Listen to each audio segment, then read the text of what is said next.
This is A Different Perspective with Kevin Randle. A retired U.S. Lieutenant Colonel, Kevin Randle has been studying UFOs for nearly 50 years. Kevin has investigated some of the most famous UFO cases in the world and has been consulted for dozens of documentaries about UFOs. Considered one of the leading experts into the Roswell UFO crash of 1947, Kevin has written more than 25 books about UFOs, including the recently published Roswell in the 21st Century. Now, here is the host of A Different Perspective, Kevin Randle. And welcome to this edition of A Different Perspective. I'm Kevin Randle. Last week, I had a bit of a mystery going on. I had talked about a blob of light hovering over a vacant lot across the street. I had no idea what it was. I knew it had nothing to do with aliens. It was not a spacecraft of some kind, although the probe did remind me of the little probe in Earth versus the Flying Saucer that got into the factory, but that's another argument. And I put up on the blog the video from that and asked if anybody had any solutions, let me know. Surprisingly, I got a number of people who told me it was a spider. And I thought, nah, it can't be right. And looking at that, it was probably a spider, and the web, as it was coming down, the strand of silk, I guess, from the spider was causing the looking as shifting around and that sort of thing. And I studied the video carefully, and I believe it probably was a spider. I did not know that could happen because it was actually on the camera that was slightly out of focus. And of course, there's an infrared source in the camera for the night vision aspects of it. And that gave the illusion of it being glowing white blob. And because it was so close to the camera, it looked larger than it was, and it looked as if it was across the street. But I am convinced, because so many people wrote and said, that's a spider on the camera. And a couple of people said, that's happened to me on my security systems as well. I'm pretty well convinced that it was a spider on the camera. Anyway, if you want to take a look at the video, it's still up on the blog. You can take a look at it and see what I'm talking about. It's kind of an interesting little video, but it may explain some of these bizarre blobs of light we get on these cameras as insects right on the lens. I had bees and wasps come up right to the camera, and it's really kind of neat footage, but I didn't realize that at night we would get that kind of thing. So that explains that mystery. It has now been solved. In just a moment, I'll be joined by Dave MARLER, who is, I guess, responsible for what we now call he's the executive director. I'm sorry, I'm looking at my notes. The executive director of the National UFO Historical Records Center. I don't know why I can't remember that name. It's just I can't. He's has a lifelong interest in the subject of UFOs. He joined the Mutual UFO Network in 1990 as a field investigator. Since then, he has served as a field investigator, state section director, as well as the Illinois state director. He's currently an independent UFO researcher. During his tenure with MUFON, he had conducted numerous investigations into alleged UFO sightings and related experiences. He has discussed the subject of UFOs on numerous radio and television news programs, but the most important one would be this one. He has also lectured on the subject to various school and adult audiences over the years. And again, who hasn't? I mean, everybody does that. He is also the executive director, as I said, the National UFO Historical Records Center, which is a collection of material, reports, and a repository for data from around the world. And dozens of UFO researchers have donated their files to the center. And he's going to make a major announcement here in just a moment. David received his Bachelor of Science degree in psychology from Southern Illinois University at Edwardsville. I didn't know they had one there. He received his certificate in hypnotherapy from Mottin and Johnson Institute of Hypnosis in St. Louis, Missouri, in case you think there's another St. Louis somewhere. He is a registered polysomnographic technician. I stumbled over that word because it's big and long, and assisted in diagnosing and treating patients that suffered from various sleep disorders for several years at a major St. Louis-based medical facility. He has worked within the medical field for over 20 years, and we're going to touch on this because it does have an impact on UFO sightings. His book is Triangular UFOs, An Estimate of the Situation, and he's probably the world's foremost authority on triangular-shaped UFOs. David Muller, welcome to A Different Perspective. It's great to be here with you, Kevin. How are you doing? I'm doing fine. Did I get that polysomnographic technician? Yeah. It's a technical term, basically sleep technician. Well, I know, but I want to make sure I pronounced it right or got the correct pronunciation out there. People stumble over it all the time. I would not be surprised. I've mentioned a couple of times now your National UFO Historical Record Center. Tell me a little bit about that and what is going on that is sort of a major announcement. It is a major announcement. In fact, other than just local TV news last night, you were the first person I'm talking to with an audience about it. So I'm really excited to kind of give you this exclusive, so to speak. When I first got I certainly appreciate that, by the way. Absolutely. Well, I think it's only appropriate given our shared passion for UFO history, which I know we're going to talk about. But really, it started in 1990 when I got involved in UFOs. I've told the story on a number of occasions. I naively went to my local libraries to check out books on UFOs, and to my dismay, there were none, maybe one if you were lucky. And so I decided back in 1990-91, well, if I'm going to have a library of books, I'm probably going to have to create my own, much like what's behind me and what's behind you. But I didn't realize that in later years, and by that I mean the last 10 to 15 years, I started garnering collections from researchers that were either to a point in age where they needed to find a succession plan, or they were faced with health issues, or they unfortunately had passed, and I was contacted by family members. So it was kind of a snowball effect, essentially. All these collections started migrating, and much like physics, the larger the body, the more the gravitational mass. It just seems like the more collections we get, the more they keep getting pulled in. In fact, I was just presenting to an audience on Monday, and I stated that this collection is organic. It's not static. It's constantly evolving, constantly growing. As evidence of that, the most recent acquisition we just secured 2 weeks ago. 3 weeks ago, I went out to Cleveland, Ohio, and loaded up the case files of the Cleveland Ufology Project, which was headed up by Earl Neff. Also, the case files of the UFO Research Committee of Akron, Ohio, that was headed up by George Popowich. And these case files go back to the mid-1950s, upwards to the mid to late 1960s. In addition, we also secured the personal collection of my friend Rick Hilberg and the collection of the late Richard Lee while we were out there. So just in the last 2 weeks alone, we secured another large cache of UFO case files. But some of the largest holdings we have, and I think since we spoke last, I have an update on this. We are curating the files for the Center for UFO Studies, which of course include the Nightcap files, but also CSI New York case files. Since the last show, though, last November, I was very honored to be in a position to be offered the Lost APRO files. And so sitting behind me off camera here, we have 13 file cabinets of APRO case files, correspondence, as well as their organizational and business files.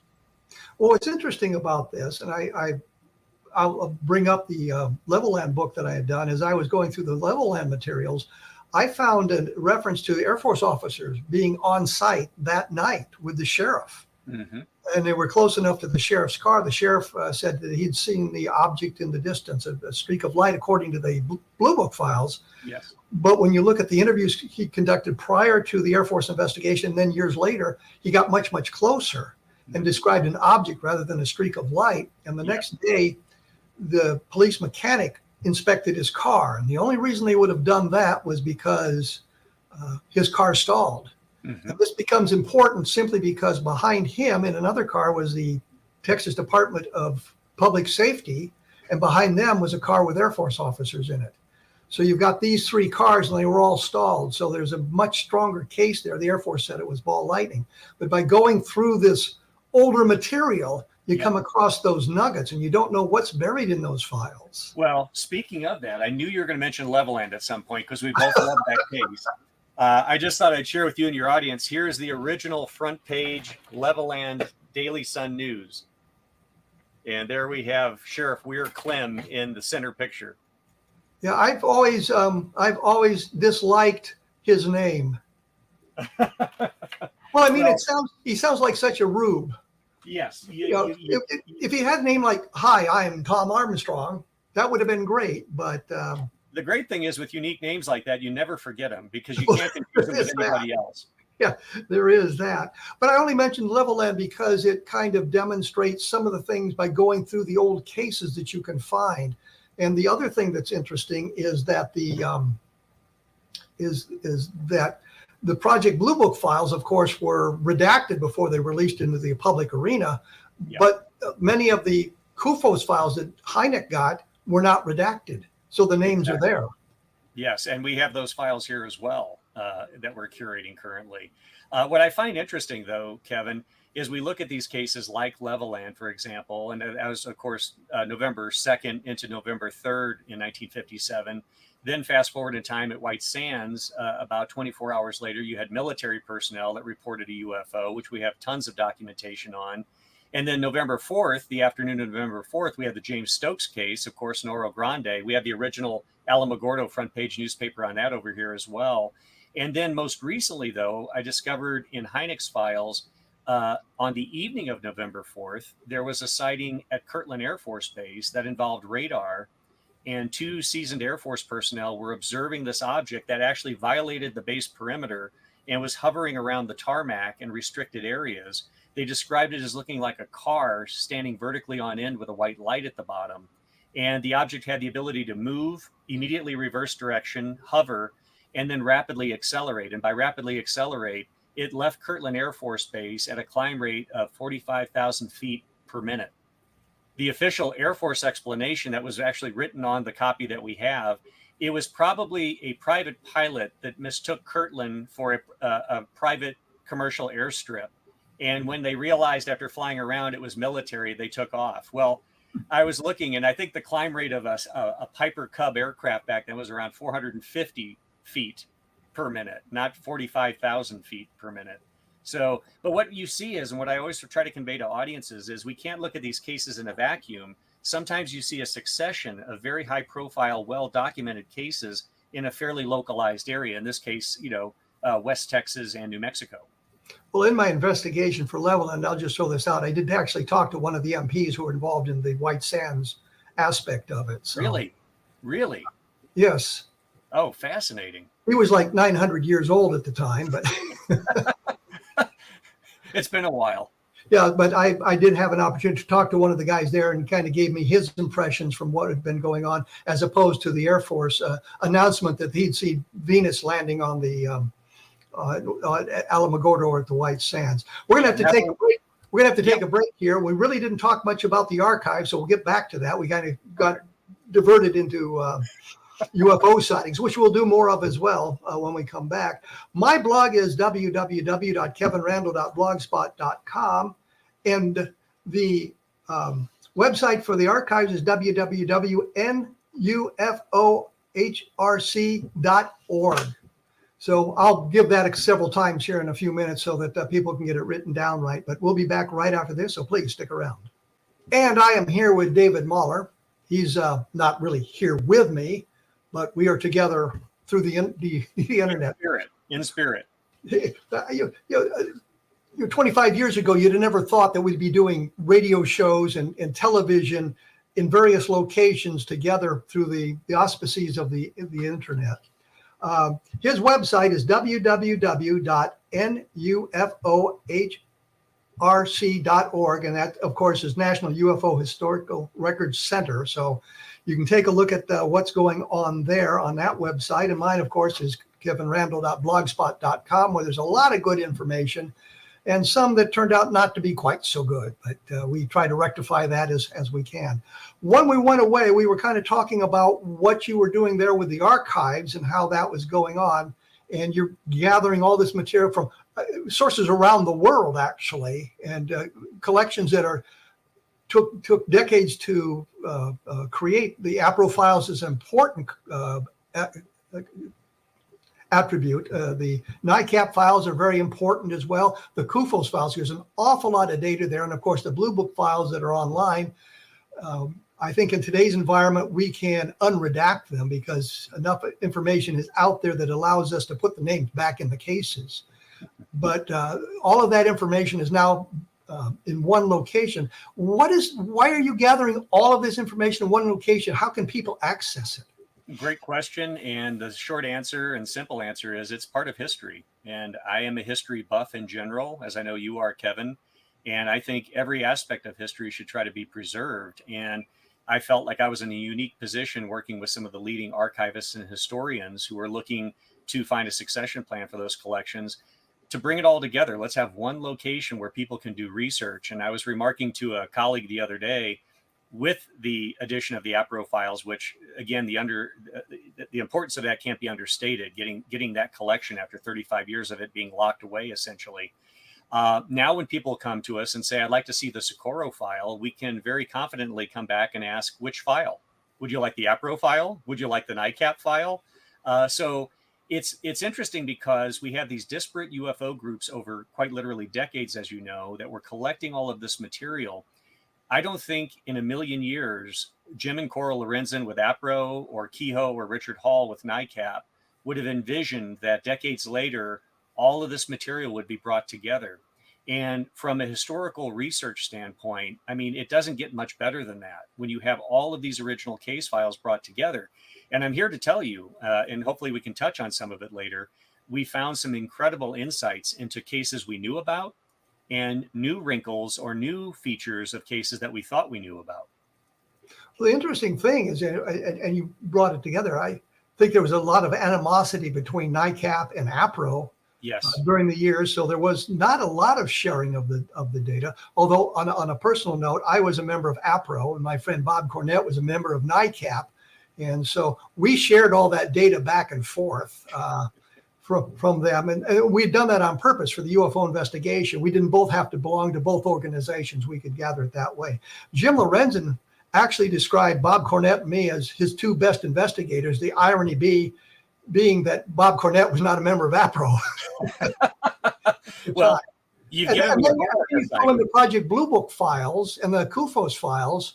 The Socorro case, Lonnie Zamora seeing the landed craft and the two alien creatures, getting it from the APRO perspective and the NICAP perspective and the Air Force perspective gives you a really unique insight into that whole case. It does, Kevin. And as you can appreciate, these various groups were investigating possibly at different times. So when NICAP was on the scene, or Ray Stanford, who had provided some material to NICAP back then on the case, they may have interviewed witnesses or interviewed character witnesses related to Zamora. But then later APRO comes along, they interviewed other people. So when you bring that cumulative body of evidence together and information, you get a much more holistic picture of some of these cases by bringing all these elements together. And like I said, we've even found some surprises along the way where Project Blue Book and other investigators failed, other organizations succeeded. Mentioning Socorro real quick, I was going to share something with you that I haven't shared publicly. We found that they had a very extensive case file. APRO had an extensive case file, not just on Socorro, but on what I always felt was an under kind of represented case, the La Madeira case, that the Air Force wrote off as a drunk eyewitness, Mr. Orlando Gallegos, up in northern New Mexico, who reported seeing a very similar object. And what was intriguing is, and I have it right here because I thought this might come up in conversation, you can see we have letter from New Mexico State Police to Jim and Coral Lorenzen. And not only do we have the letter, and Kevin, I think will appreciate this as a historian, we never had detailed information regarding the La Madeira case. David Kingsbury with the New Mexico State Police in the APRO file, in the correspondence, provided Jim and Coral Lorenzen a hand-drawn sketch of the landing site and the burned area and the surrounding area. In addition to that, he also provided color photographs of the landing site.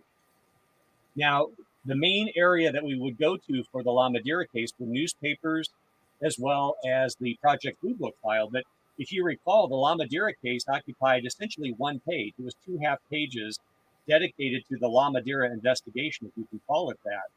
And I feel that they summarily wrote off Orlando Gallegos.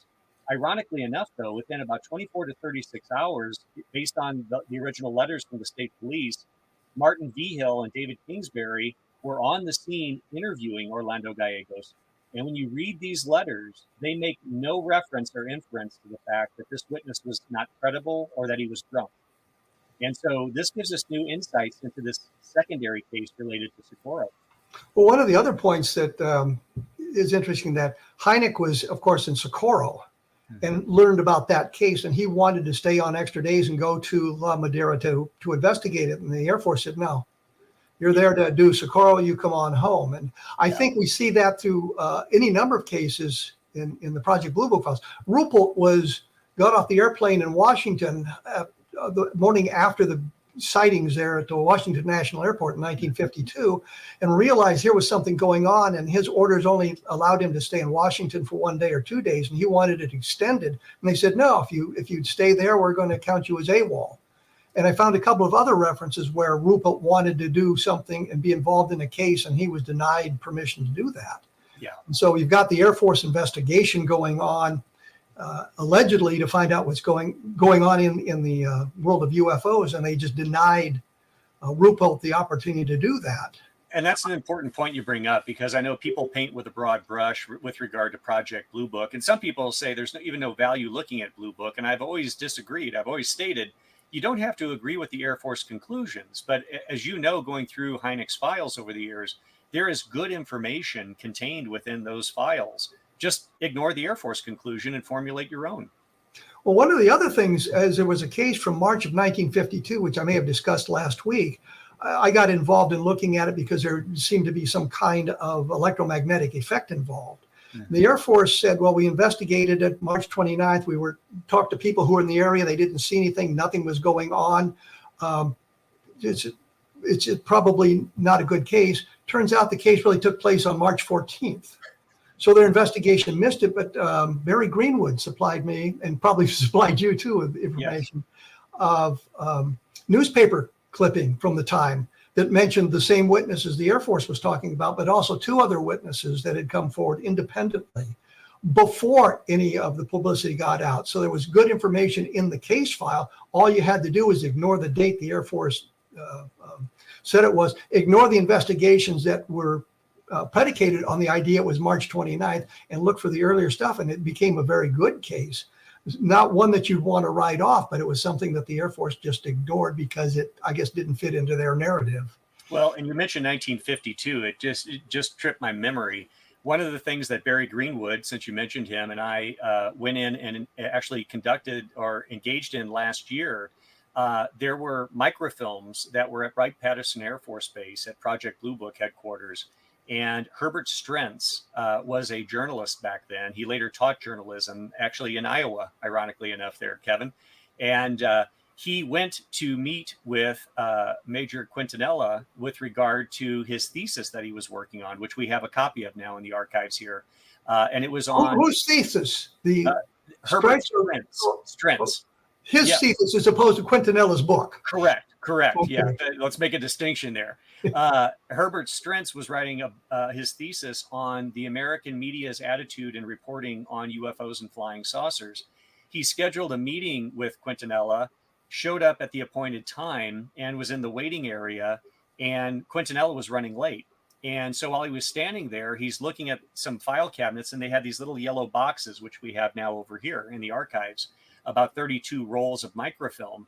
And he was looking at these, and Quintanilla comes rushing in, and he apologized for his tardiness. His previous meeting had ran over, and Herbert Strentz stated, "Oh, that's fine. I was just looking at these boxes that you have stacked up here." And Quintanilla proceeds to tell him, "Oh, those were microfilms that we made of news clippings that we gathered in 1952." And if you recall, Kevin, Ruppelt references that they subscribed to a news clipping service in 52 to keep up with all of the reports and all of the newspapers. He said, we didn't have room to store them, so we eventually microfilmed them later in 1952. And those are the microfilms. And he said, we were actually getting ready to discard them. And he looked at Strentz and said, would you be interested in those? And yeah. Lit Please, up like put them in my car. He said, he goes, that's why I'm here. He goes, my thesis is to document the media's coverage of the UFO subject. So Strentz walked out of Wright-Patterson with all of these microfilms. And then later in years, met with Barry Greenwood. Barry received them from Strentz. And then now they're residing here. but they've only been on microfilm. Last year, we digitized all of these rolls of microfilm, literally hundreds, Kevin, of 1952 news clippings covering not only the DC roundabout sightings, the Washington, DC sightings, but other sightings across the country. Well, I did a book called Washington Nationals, cleverly just updated and sold to Russia, by the way, which dealt with that activity and talked about how the sightings built into July of 1952, which resulted in my very favorite banner headline on a newspaper from the Cedar Rapids Gazette: "Saucers swarm over Capitol." Banner headline. I'm thinking that's right out of a science fiction movie if I've ever seen one. Oh, absolutely. I have one over here off camera from Arizona Republic. Jets put on saucer alert. 24-hour watch to blanket U.S. And that was in the wake of There you go. We're going to get back into that in just a moment, and some of these interesting sightings. I'm going to have to take another break here. And once again, your website is www.nufohrc.org. That's the National UFO Historical Records Center. And mine, of course, is www.kevinrandle.blogspot.com. And when you're interested in the Washington National sightings, as we were just talking about, as I said, I did a book about that, and that there's more information available on my blog. Interestingly, I talked to Dewey Forney and Al Chop. I mentioned this simply because they were in the radar room on the second night of the Washington Nationals, and I got their takes on what they were seeing, which is not quite what the Air Force would have you believe. So been able to gather some of these interesting insights myself. As I say, we'll be back right after this with David Muller talking about UFOs, but not UAPs, and having a good time. So please stick around. And I am here with David Muller. We're talking about UFOs in his archives. And one of the questions I have not gotten an answer to yet, I'm going to ask it again. You've just signed a deal with the Albuquerque School District for the storage of the archive. Specifically the Rio Rancho public school system, which is a suburb of Albuquerque. For those that aren't familiar with the New Mexico area, yes, we literally had the meeting on Monday with the school board. This has been a work in progress, Kevin, literally over the last year and a half, working with city, county politicians. And in those meetings, ultimately, it led me to the public school system. And I have to commend the school board and Michael Baker, the chief operating officer. They saw the vision that we had of preserving this as history.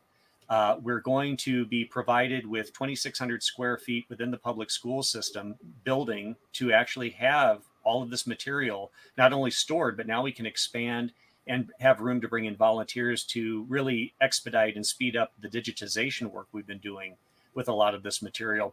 I think it's an unprecedented partnership to have this much history related to the UFO subject now in partnership with an educational institution. I must be very clear, though, because both the school system as well as our organization want to emphasize this. We are not here to indoctrinate kids into believing in UFOs, aliens, extraterrestrials. We want them to appreciate the history of the subject predicated on original documentation, as we were discussing earlier in the show. But more specifically, we want to take it beyond UFOs. UFOs is a starting point. We want to use it as a springboard. I think you'll appreciate this, Kevin, to teach the kids about how radar can be affected by atmospheric phenomena, such as temperature inversion, how it can affect radar, how optics can be involved. Physics of optics can deceive people into thinking they see UFOs. I like to say it's not going to be so much just about UFOs, probably more so about IFOs, as you were talking about at the top of the hour with your little light hovering over the yard. These are things that we can teach the kids about, but also critical thinking skills and the investigative process, how we as legitimate investigators go in and try to deconstruct some of these cases, ultimately to find a prosaic explanation with the understanding there's a smaller subset that still defy explanation after trying to do that. And general public, how can they access these files if they're wanting to do research? How do they get involved with that? Absolutely. The best thing is to go to our website and contact me directly. We will have a physical archive that will be here in Rio Rancho as part of the school system. We are in the process of having those buildings renovated. Our tentative move-in date will be August of this year, and we plan to have a grand opening ceremony with politicians, the school board, tentatively an October timeframe. But we understand that not everyone lives in or near New Mexico. And so that's why we're doing the digitization work. And we hope to secure funding for a major project. Now that we have the facilities, the next step is to secure funding to get a secured server and upload literally terabytes of material that we have, Kevin, in the form of films, videos, photographs, audio recordings, case files, correspondence, news clippings. We want to upload that so everyone will have access to it worldwide. And I might add, in this day and age of ufology, at no charge. We're not here to charge people. We're not here to make money. My philosophy has always been the information, the knowledge belongs to everyone. It should be no different than a traditional library or historical archive. If you want information, you should have access to it regardless of your financial status. So these files, the digitized files, will be online and will be searchable in some fashion? Once the funding's secured, to get the secured server and to hire someone that would be an IT specialist to help us, because it'll be a huge undertaking. I don't welcome that. I'll do all the other stuff, but I'm going to have to relegate that to someone else. So that's not my wheelhouse. Well, you said you've digitized an awful lot of the material and that sort of thing. Have you made much progress on that? Is there still literally terabytes of material to be digitized? We have so much, Kevin, but to our friend that we alluded to earlier, Barry Greenwood started digitizing the historic CSI, NICAP, and CUFOS files. I continued that when those files were relocated here in November of 2020. My daughter is actually helping me prep the files. As you can appreciate, there's rusted staples, paper clips, there's glue that has basically disintegrated. So we have to use acid-free glue sticks to put those news clippings back on the backing sheets, remove all the staples. It is tedious, laborious work. But in doing that, now that we'll have these facilities, we already have all of our high-speed scanning equipment. We just need more square footage to actually do the work. So the point is we're primed and ready to really expedite that. And Dr. Mark Rodiger with CUFOS, who we both know, he is anxiously awaiting the conclusion of that project. And I will tell you and your audience, the next project I have in mind, large-scale project, once the NICAP CUFOS files are scanned, my goal is to digitize in color the lost APRO files and make those available. Yeah, I contributed heavily to the APRO files at one point. So, well, and Kevin, you mentioned that you were an investigator. I have a homework assignment. You mentioned that we have all of the membership forms, all of the resumes, applications, and even ID photos of all the members and investigators worldwide. I'm going to go in those files. I'm going to find your application and send that to you. I actually still have I just found the ID card the other day and going, really? Boy, is that guy young. Well, I'm going to look for you in the files. And if I find anything, I should be there. I should be there. What about MUFON? Are they involved in this at all? They're not involved in this at all. Admittedly, MUFON would be the other data set that's out there, at least as far as United States ufology. I think, they have their own mission, their own goals. But as I was remarking to someone, with no disrespect to MUFON, much like CUFOS, much like NICAP, and I think you'll agree, Kevin, they were never created as a historical archive. All of these organizations were created as an investigative research organization. We take pride in the fact that we are truly the first organization whose mission is to be an archive, to be a resource for the general public and the UFO research community. So the files that MUFON has developed over the years are not going to be available at this time. Is there any discussion that maybe at some point everything will be linked together? Well, we were going to actually reach out next year. As you can appreciate, we've been busy with securing the facilities, but we were looking at 2025, trying to reach out to MUFON. Rob Swiatek, who's on my board, of course, is on the board of MUFON as well. So we have an easy way to facilitate trying to get a meeting scheduled. But we also have a lot of filming coming up. We've got the Canadian Broadcast Corporation, who will be out here in 2 weeks, and then later in 6 weeks to do filming for a major documentary that's focused on the history of the subject.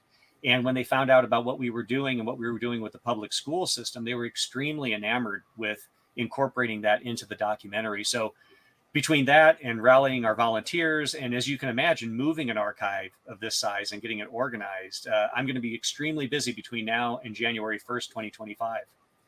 Well, you won't be bored anyway. And I have a family and a day job, I might add. And you're gathering materials from all around the world. It's just not the United States. It's all around the world that people are sending you their files. Yes, and I'm glad you bring that up, because we really created the organization. The inception of it was to have a national archive focused on United States history, the NICAP, the CUFOS files, the APRO files, things of that nature. But we now have individuals from some South American countries reaching out, expressing interest in possibly donating their files. And my friend Philip Mantle in the UK back in March of last year shipped an entire pallet of UK case files, correspondence, and publications out to us. What about the language problems? Language problems are somewhat met in the sense that I do have an individual, his name's Diego Diaz, that lives here in Albuquerque. He and his girlfriend have been helping me tremendously with the archive. Diego is fluent in reading, writing, and speaking Spanish and English, so he can help translate Spanish material, about 80% Portuguese as well. But I will share this with you. The APRO files, for example, no surprise, there's a lot of foreign material in there, specifically South American countries. I was very happy to find that material, but I was also happy to see, in most cases, through the work of Dr. Olavo Fontes and later Irina Granchi in South America, much of the material that APRO received. So it was nice that all of this material was received, but also translated into English. Well, I was thinking that you get into some of the European countries, you've got Swedish and German, and there's where we run into issues. There is no international translator, unfortunately, yet.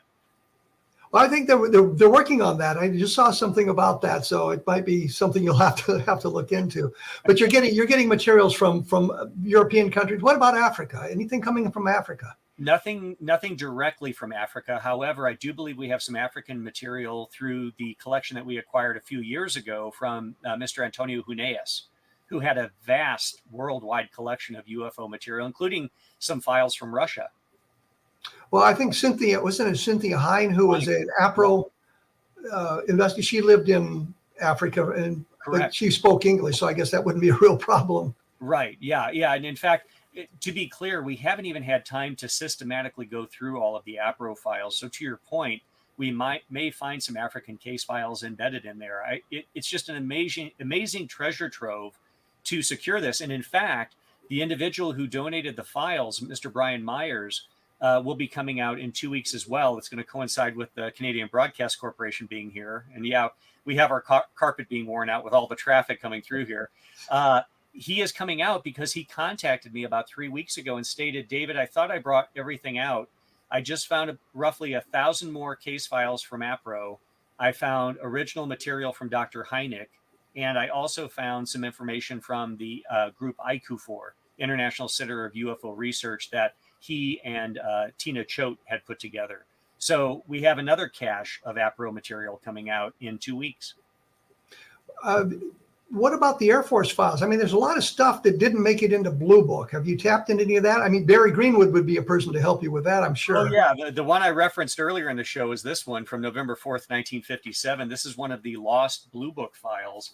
And as you mentioned, Kevin, earlier, we have the file itself, but we also have Hynek's commentary and marginalia on some of these reports, which I think it really gives us interesting insights. And I mentioned the next scanning project would be the APRO files. The third project would be scanning all of Hynek's original material. I think it's very important, even though, as you alluded to earlier in the show, the Blue Book files for the most part are out there, but I would like to do color scans of Hynek's material. As you may recall reviewing those, Hynek characteristically usually used a red felt tip marker when he was making his commentary. So I think it's important to scan those in color so people can clearly see Hynek's commentary, which, as you know, were directly at odds with some of the Air Force investigations. In fact, we mentioned Levelland, Texas. There was a case back in 1957, nothing to do with the Levelland case that you wrote your book about, but two individuals, a couple, saw two top-shaped objects moving over Levelland that were belching smoke or steam. And the official Air Force explanation was aircraft. And you read the report, and it contradicts itself.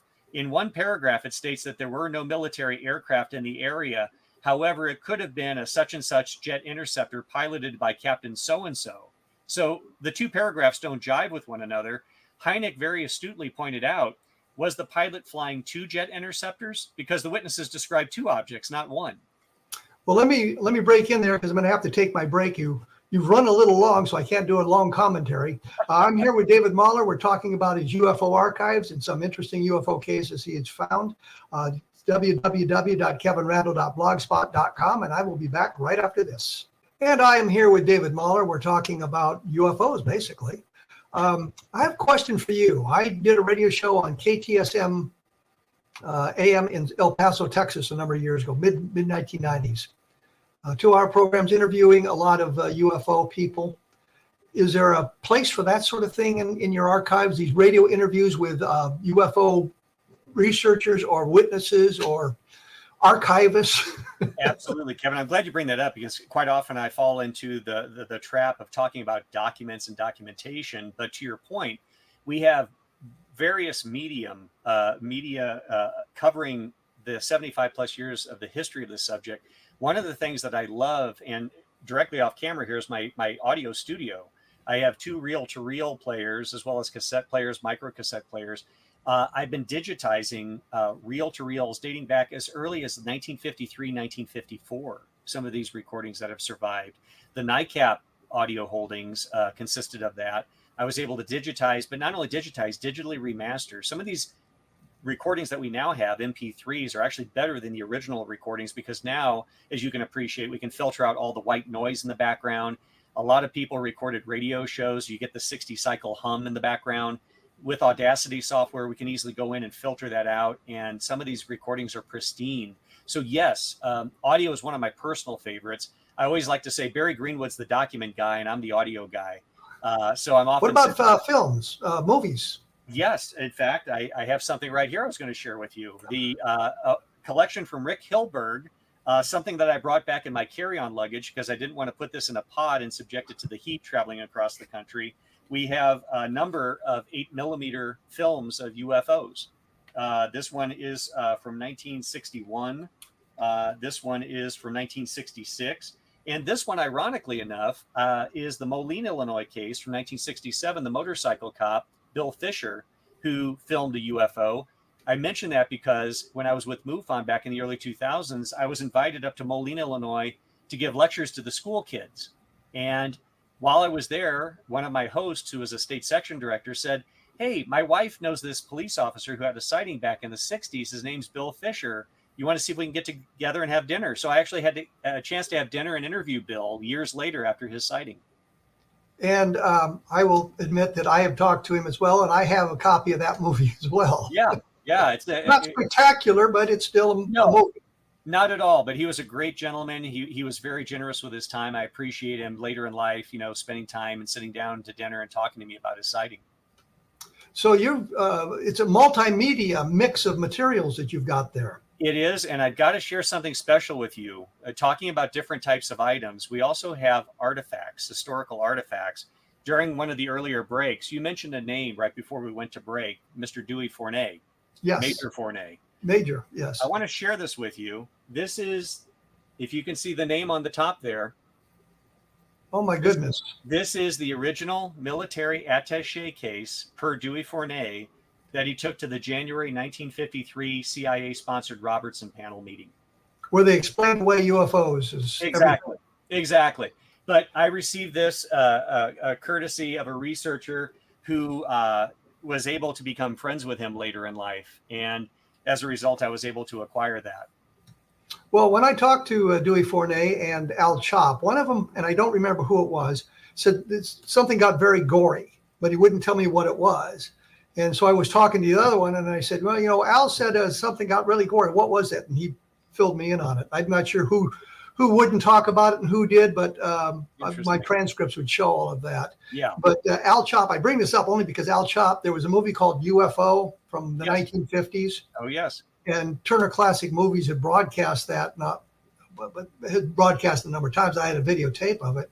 And Dewey Fournay, Al Chop said, I haven't seen that movie. And so I made a copy and sent him because he's in the movie as or an actor playing him is in the movie because he was in the Tom Towers, who was a California newspaper man, played him. Yeah, that's right. That's right. He did play Al Chop. That is correct. So I mentioned that. Quickly, surprises in the files that you've come across, things that really kind of surprised you. I have one teed up for you because I thought you would really appreciate this, Kevin.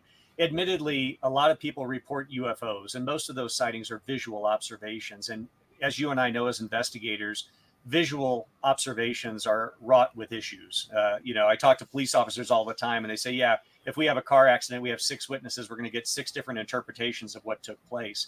What I like are when we have objective measures. And as you know, Jim and Coral Lorenzen, who were civilian contractors when they were here in New Mexico in the mid to late 50s, worked at Holloman Air Force Base. And it had been referenced over the years that they had a lot of inside contacts by working at White Sands and Holloman Air Force Base.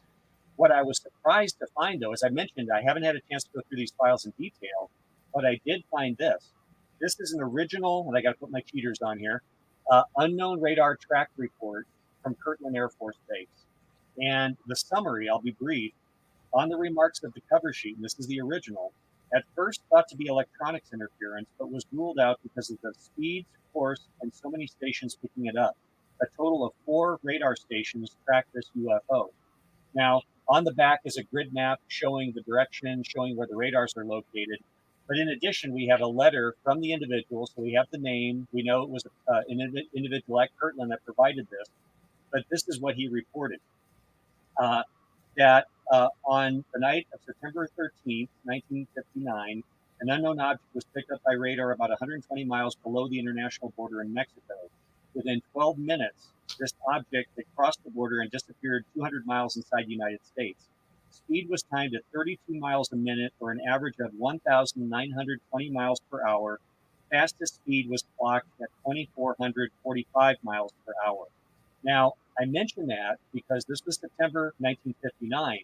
I did a little research and I found this little ad for the Convair F-106, which in December of that year, just 3 months later, broke an airspeed record at 1,525 miles per hour. So that was the fastest aircraft that we had at the time. Yet this object was tracked on 4 radars, not only moving in a straight line at that speed, Kevin, it made 7 angular maneuvers at those velocities. And I cross-referenced this to see if Blue Book had a file on it. This is the only documentation I think we have because there was no Blue Book. Were there any eyewitnesses to this object?